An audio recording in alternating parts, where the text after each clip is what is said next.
premier épisode d'un dîner presque parfait, la revanche. Un an après, on est toujours en confinement et on a décidé de revivre l'expérience d'un dîner presque parfait et de créer un dîner presque parfait, la revanche. Alors cette année, on a décidé de seulement faire une partie du repas, c'est-à-dire soit l'apéro, soit l'entrée, soit le plat, soit le dessert.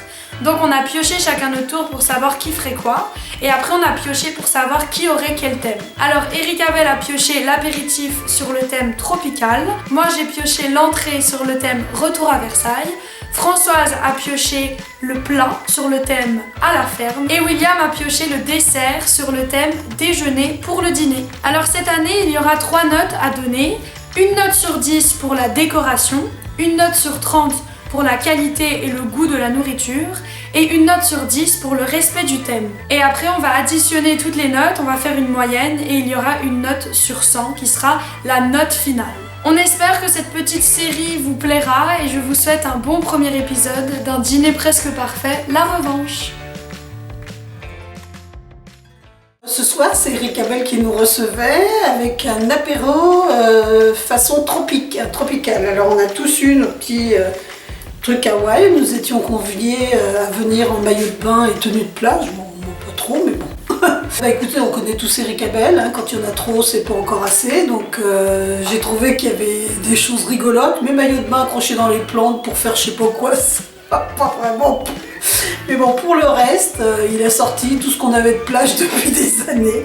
C'est un peu trop too much, mais enfin bon, l'effort étant fait, je lui mets 8.9. J'ai trouvé la décoration d'Ericabel très bien, un peu trop chargée et ça faisait un peu plouc à mon avis, mais c'était très présent, c'était très joli, donc je mets la note de 9.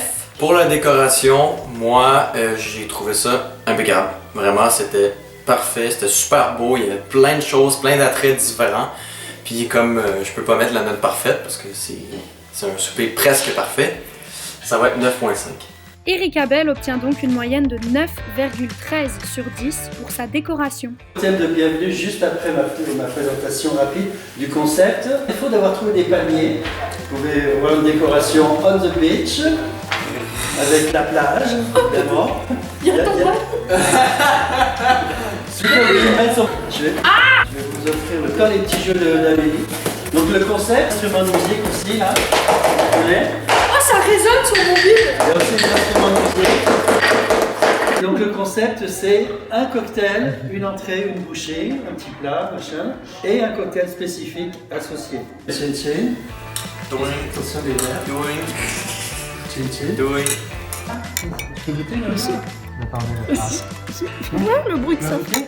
Bizarre, on voit des verres en plastique. C'est des verres en cristal, hein. Du Oasis. Non, c'est fade au possible.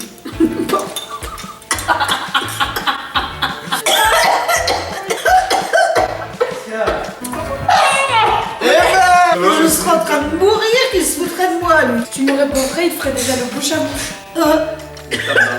Après ce premier cocktail et beaucoup d'attentes, Ericabel nous a servi plusieurs apéros de nourriture ainsi que d'autres cocktails. Un gazpacho fait maison de patates douces au gingembre. Pour ce qui est de la petite gazpacho, pour moi un gazpacho c'est quand même liquide, c'est comme une soupe froide. Là c'était vraiment une purée de patates douces et surtout il y avait tellement de gingembre. J'ai peut-être mis un peu trop de gingembre. Non, moi j'aime ça. Oui, Mais je me suis rendu compte après, c'est trop tard. Ça me donne bien. 4 cocktails, 4 petites bouchées qui l'accompagnaient. Il y a eu des réussites, il y a eu des ratés, ça dépend tellement des goûts. Et bon voilà. Est-ce que je vous resserre un morito? Un croix de morue et calamar. Est-ce que le fritage est fait maison? Non. T'as acheté des affaires congelées Les acras, non, pas congelé. Frais, la poissonnerie. mais déjà panées. Fait maison. Ok. Non, attends, quelle maison? Le but d'un dîner presque parfait, c'est de montrer ses qualités en cuisine. Là, sa qualité, c'était d'aller à la poissonnerie, de payer et de mettre dans un four. Ils sont un peu...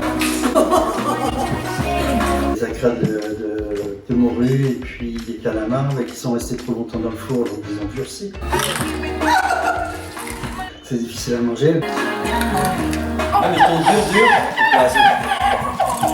Comment ça se fait que c'est ton dur? Ah, j'ai mal à la mâchoire. travailler. Un tiramisu de légumes frais, échalotes, huile d'olive, je descends, hein, cœur de palmier, mangue, condensé d'avocat et de chair de crabe, cœur de palmier et pamplemousse pour adoucir à la fin. Fruits. Et puis le petit dessert à la fin, bah, c'était je l'ai eu aussi, je voulais faire comme un sorbet salé. Oh my god, ça goûte quoi? Juste la sauce.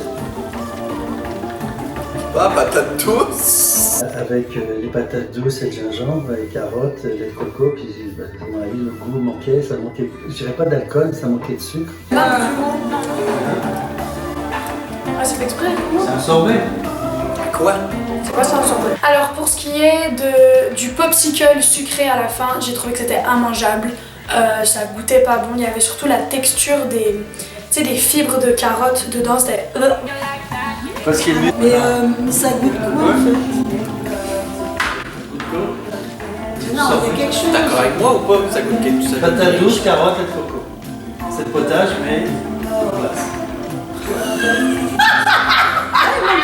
Moi j'aime ça les affaires qui goûtent rien. Donc pour la bouffe, je suis vraiment désolé, mais je n'ai pas aimé du tout. Surtout tout ce qui était nourriture. Les drinks, c'était pas pire. C'était bien pensé, c'était bien présenté, je dois dire.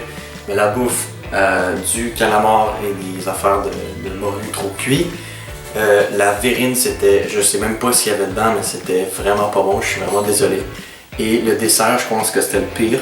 J'ai même mangé un popsicle salé, mais c'est sûr que plus jamais j'en mangerai.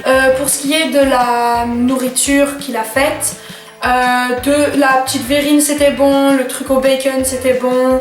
Par contre de mettre des chips achetés sur le commerce, je vois pas l'intérêt. Par contre, si je peux amener un point positif à la bouffe, le bacon ananas, c'était tellement bon. J'ai adoré ça. Je lui mets quand même une bonne note parce que c'est peut-être la première fois de sa vie qu'il a fait autant de choses lui-même, tout en nous introduisant quand même quelques petits trucs bien ratés mais achetés.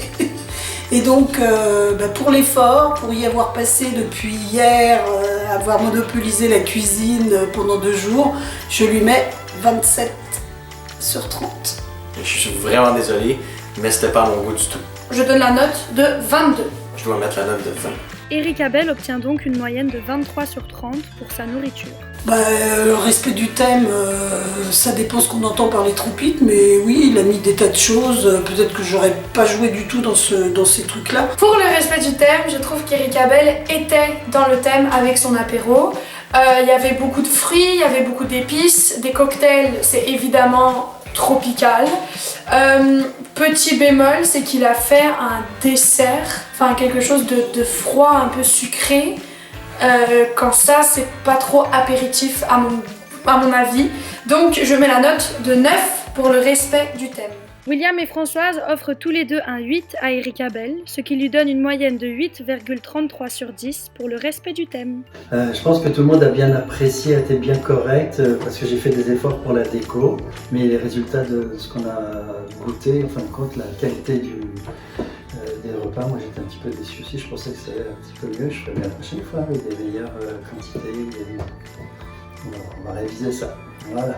Avec tout ça, Eric Abel obtient une moyenne de 86,92 pour sa soirée apéro tropicale. Félicitations Eric Abel et retrouvez-nous prochainement pour le 2e épisode d'un dîner presque parfait, la revanche. Marinella.